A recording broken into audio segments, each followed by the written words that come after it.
Bon les copains, bienvenue pour cette toute nouvelle vidéo. Aujourd'hui, on est avec Jean-Louis. Jean-Louis ou Joie? Non, c'est Jean-Louis. Ah, Non, tant pis, il n'y arrivera pas. Donc voilà, Kéké, il a repris le travail. Après Strasbourg, il était temps qu'il aille un peu travailler. Donc j'ai récupéré le petit junior Disons que je suis venu à la rescousse. à la rescousse. Et donc voilà, comme vous voyez, là, on est dans un petit refuge bien sympathique. Ça permet donc de voir un petit peu les environs et de se cacher afin de vous présenter une nouveauté de chez Delaland. C'est pas mal cet accent quand même. Elle va clore la vidéo si on prend l'accent d'un coup. Donc voilà les amis, aujourd'hui on va commencer une petite série sympathique sur la pêche à la truite, puisque la pêche à la truite c'est dans combien? C'est dans 11 jours. Combien d'heures? Un peu plus Il compte, compliqué. il compte. Donc voilà, Tanin, il va nous présenter là. La tête plombée sans ardillon, Macadam Fishing. Et donc du coup c'est une tête plombée qu'on a développée il y a maintenant quelques années chez Delaland. Donc au départ c'était une vraie volonté de pouvoir sortir les premières têtes plombées sans ardillon sur le marché français, parce que ça n'existe pas. Vous n'en trouverez nulle part ailleurs sauf chez nous. Et c'est obligatoire dans pas mal de cours d'eau, donc voilà, c'est pour ça que on s'est dit que ça serait quand même pas mal que, respectueux de la pêche sportive, on puisse proposer ce genre de pêche. Et il y a pas mal de cours d'eau où les APPMA ont aussi demandé d'écraser les ardillons et une pêche sans ardillons. Donc voilà, donc du coup c'est pour être en phase avec les nouvelles demandes, et puis surtout être en phase avec la pêche sportive, et puis pouvoir relâcher les poissons dans les truites Dans les meilleures conditions possibles. Parce qu'au départ, quand on pratique la pêche de la truite, il y a beaucoup de pêcheurs de truites qui pratiquent le do-kill. Et ça permet donc de relâcher les truites dans les meilleures conditions possibles, sans les abîmer, et le plus rapidement possible pour les remettre à l'eau le mieux possible du coup. Voilà, donc c'est pour ça que du coup aujourd'hui on va lancer un débat que vous allez pouvoir nous dire en commentaire. Ardillon ou pas ardillon? Aïe, accroché. Mais c'est pas grave, j'ai pas d'ardillon. Donc ouais, petit débat aujourd'hui de savoir si vous aussi vous utilisez et vous prenez la pêche sportive avec ou sans ardillon. La première qui est une tête planante sans ardillon. Donc ça c'est des têtes que personnellement j'adore, notamment pour pêcher en rivière ou en lac chez nous. C'est la tête la plus polyvalente, et en fait moi j'aime bien pêcher les truites à twitcher de manière un peu rapide. Et voilà, la tête planante, elle permet d'animer son leurre en fait de gauche-droite, gauche-droite, gauche-droite, et c'est vrai que voilà, les truites aiment bien. Donc ça c'est une des premières. La deuxième qu'on a, ça va être les têtes rondes. Ensuite on va avoir les têtes football sans ardillon. Comme ça, donc on a fait vraiment toute la gamme Macadam Fishing. Vous pouvez la retrouver en hameçon sans ardillon. Alors pour l'instant, il n'y a pas beaucoup, il n'y a pas énormément de choix par rapport à la gamme Macadam, donc parce qu'on n'a pas encore reçu nous tous les hameçons. Ce qu'il faut savoir, c'est que les hameçons sont faits en France, chez nos amis de chez VMC, comme une grosse partie de tous les hameçons de chez Delaland et toutes les têtes plombées de chez Delaland. On a encore pas beaucoup de choix. On a, il me semble, les H2 et les H4 de disponibles pour l'instant. On n'a pas encore les H6. C'est dommage, parce que les H6 pour notre petite rivière avec les petits kings 3 cm, ça nous va bien. Mais c'est pas grave, en attendant on pêchera au H4. L'hameçon sera un peu loin, mais sur un micro spinner qu'on utilise régulièrement, c'est pas gênant. Donc voilà, petite présentation de la gamme est faite. Maintenant le débat. Le débat, alors avec ou sans ardillon? À l'ouverture surtout. À l'ouverture. Est-ce qu'on va plutôt privilégier le fait d'avoir plus de chances de ne pas décrocher le poisson peut-être? Après, l'hameçon sans ardillon, le moindre mou, ça fait décrocher un poisson. Mais ça permet aussi d'être plus technique et d'en apprendre encore plus sur la pêche de la truite.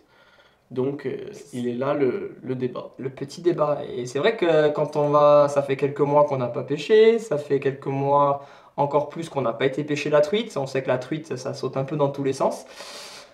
Est-ce qu'à l'ouverture, on va privilégier de faire du poisson et d'assurer le coup, ou on va essayer de mettre en avant ces têtes plombées sans ardillon? Alors pour beaucoup d'endroits en France, vous allez être obligé de pêcher sans ardillon. Chez nous, on va avoir le choix. Alors pour ma part, c'est vrai que je préfère pêcher sans ardillon sur les gros poissons. C'est bizarre, mais j'y réfléchissais depuis tout à l'heure, mais en fait... Effectivement, il y a peut-être le truc de se dire la capacité de ranger un leurre un peu plus costaud et donc un hameçon mieux se planter dans la bouche d'un plus gros poisson. Après, il faut aussi penser qu'ils ont la bouche quand même costaud. Quand on C'est arrive ça. sur des truites de 45, 50, Ça pique, hein. ça Ça pique, pique. mais est-ce que ça va piquer assez pour pas décrocher le poisson? Il est là le dilemme. Mais moi je préfère en fait parce que sur les grosses truites, parce qu'en fait elles ont tendance à moins sauter, ou quand elles sautent, elles vont sauter vraiment un bon coup et voilà, donc c'est un peu plus gérable.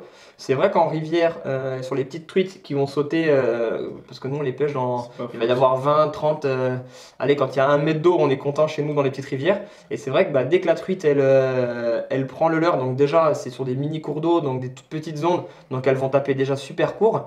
Avec les petites têtes plombées, déjà avec Hardy, on a tendance à pas mal les décrocher. Voilà, c'est vrai que sur un début de saison, alors cette année, on risque d'avoir une eau pas trop froide. On n'a pas eu de crue, donc l'eau elle est chaude par rapport aux autres années. Donc c'est vrai qu'en début de saison, on va pouvoir un peu mieux appréhender la pêche en rivière. D'habitude, on n'attaque pas la rivière avant le mois de juin. Là, cette année, je vois tout à l'heure, c'est même pas impossible que s'il y a du vent en lac, on fasse l'ouverture en rivière, parce que je pense que ça va être sympa. Donc je pense que vraiment l'ouverture, chez nous en tout cas, risque d'être pas mal. On va croiser les doigts, parce qu'il reste encore une semaine. C'est ça. Donc ils ont 10 J'espère ans. qu'il va pas y avoir des conditions climatiques trop changeantes et qu'on va pouvoir profiter un maximum de l'ouverture parce que la plupart des truitaires, que ce soit en France et ailleurs, ils attendent l'ouverture avec impatience. Et c'est toujours une date où on se fixe parfois des objectifs à tort ou pas, mais où on se met toujours un petit peu la pression en se disant est-ce qu'on Il va faut faire la réussir première. notre ouverture ou alors qu'au final on a un petit peu après toute la saison devant nous pour faire des beaux poissons. Mais il est là Petit dilemme. le petit dilemme, c'est ça. Et donc c'est pour ça, ouais. Voilà. Pour ma part, dites-nous en commentaire ce que vous en pensez, mais pour l'ouverture en lac, je pense que ça sera sans ardillon, notamment pour les tester, ces nouvelles têtes, puisque bah, on les a reçues fin de saison, vraiment fin de saison, puisqu'on l'a reçu courant octobre, toute la gamme de têtes plombées sans ardillon, donc on n'a pas pu les tester. Donc c'est vrai que voilà, sur une ouverture, voilà, je vais tenter le sans ardillon. Si on va en rivière, je vais aussi tenter sans ardillon. Waouh! Mais si je commence à décrocher, je pense que je vais mettre avec ardillon.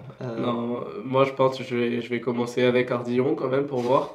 Puis, Petit joueur. puis après, au courant de fin mai, début avril, on va attaquer bien fort sur le sans Ardillon, déjà pour voir si c'est juste mental ou si effectivement il y a quand même plus de décrochés. Mais bon, après, je pense qu'on peut en apprendre aussi pas mal. Ça peut nous permettre d'améliorer notre pêche parce qu'on va être plus concentré sur le fait de garder l'attention avec le poisson. Au moindre jump, c'est fini. Le poisson, il s'est décroché si on n'a pas gardé l'attention. Donc, non, franchement, c'est un dilemme, mais qui est intéressant parce que du coup, il y a vraiment un moyen, grâce à ça, d'améliorer notre pêche et aussi la manière dont on va ensuite relâcher le poisson, parce que c'est aussi important de relâcher le poisson dans les meilleures conditions possibles, Bah, en surtout les lui... petites truites qu'on a chez C'est nous, ça, quoi. voilà. Donc, On est sur des donc, truites de entre 15 et 25, 30 maximum dans les petites rivières dans lesquelles on elles sont bat. belles. On va Voilà, elles pas sont les magnifiques. abîmer. Voilà, ce serait bête quand même. Et alors après aussi, ça va dépendre. La tête plombée sans ardillon, ça serait un autre débat à faire. Ce serait avec tresse ou avec nylon. Ah, Et ouais.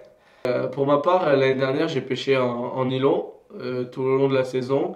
J'ai pas eu tant de décrochés que ça et cette année, j'ai décidé de passer en tresse.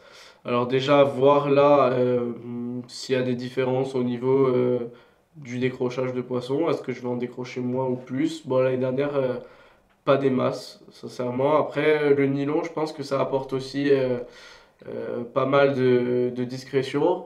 Mais la tresse, il est vrai qu'on ressent quand même pas mal de sensations. C'est-à-dire, dès que la truite elle va effleurer le leurre, on va bien le sentir, surtout au lac de barrage. C'est-à-dire que quand on commence à pêcher un petit peu creux avec des leurres souples, de temps en temps, elle va venir juste l'effleurer et puis taper quand on va ralentir ou accélérer l'animation derrière. Donc c'est important d'avoir des bases là, savoir tresse ou pas tresse. En fait, on a discuté avec Kiki d'ailleurs ce week-end à Strasbourg, et je sais plus avec qui d'ailleurs. Et en fait, je pense que tout dépend de la canne. C'est-à-dire que moi j'ai une canne qui est assez progressive pour la truite, et au final, la tresse ça me va bien. Le manque d'élasticité de la tresse est compensé par la progressivité de la canne.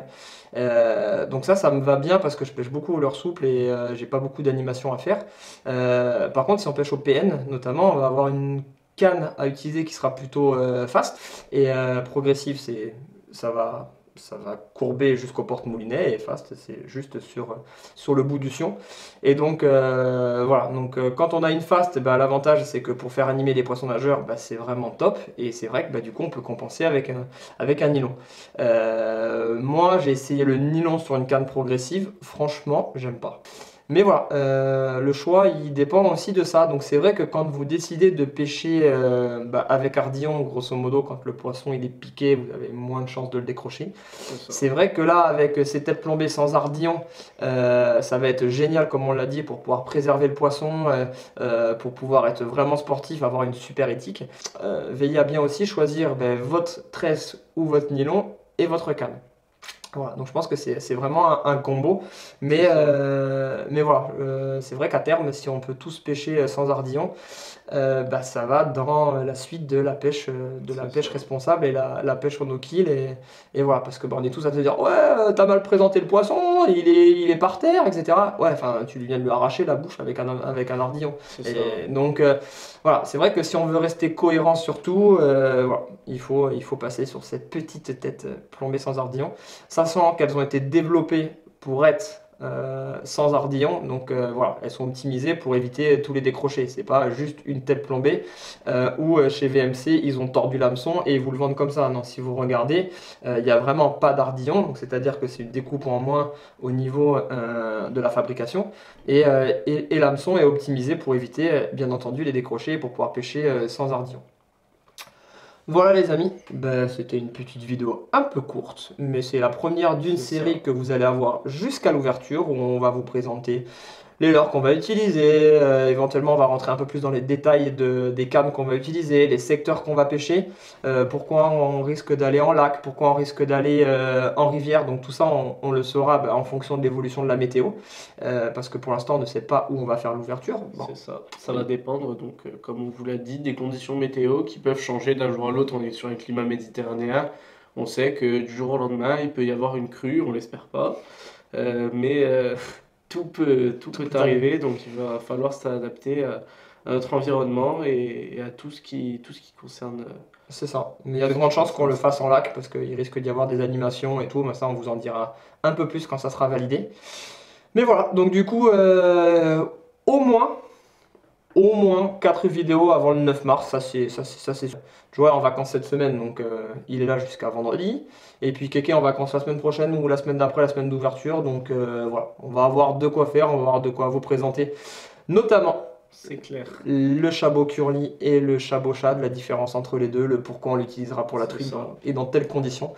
Donc voilà, si vous n'êtes pas encore abonné, ben, on vous invite à vous abonner. C'est Et juste puis en dessous. voilà, nous on va quitter le refuge parce qu'il commence à faire un peu frais. Ouais, c'est Donc clair on va que se ça manger commence à cailler un peu. une petite tranche de jambon et après on file. Un jambon du Landou et de la Cambre. Eh ouais, bon allez, ciao.